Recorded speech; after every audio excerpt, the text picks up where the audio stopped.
On leasehold reform, the Government has been sending some positive signals, i.e. the Housing White Paper and the Conservative Party manifesto. Both referred to greater fairness and transparency for leaseholders. A number of housing developers, in the face of this, have voluntarily addressed the rip-off known as the doubling of ground rents and to their credit changed their policies. But regulation is still needed urgently in this area.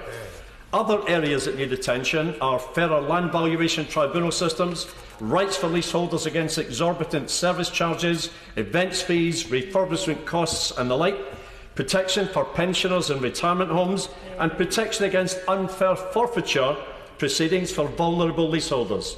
These and many other matters rightly deserve government action, and the all-party parliamentary group on leasehold reform, which I co-chair with the Honourable Member for Worthing West, which now has 90+ members, will welcome progress on these matters. Indeed, the written statement from the Prime Minister this morning on the machinery of government changes, moving common hold law to DCLG from MOJ, seems a very sensible step. I also want to commend the honourable gentleman from Worthing West on EDM 207 on common hold, encourage honourable and right honourable members across the House to support it.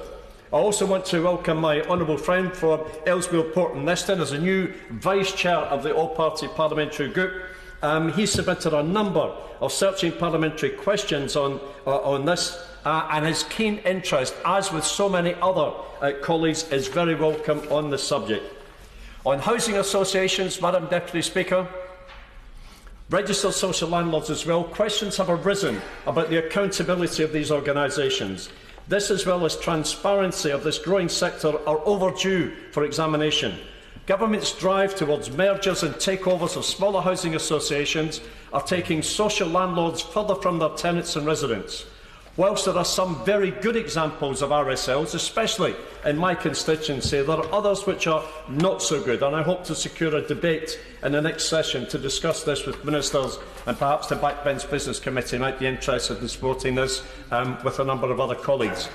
An example of unwelcome new initiatives: I received an email this morning from a constituent saying that one RSL is now offering loans to residents at 99.9% APR. Now, I'm not sure if this is an appropriate role for RSLs, but I will explore this issue further outside the chamber.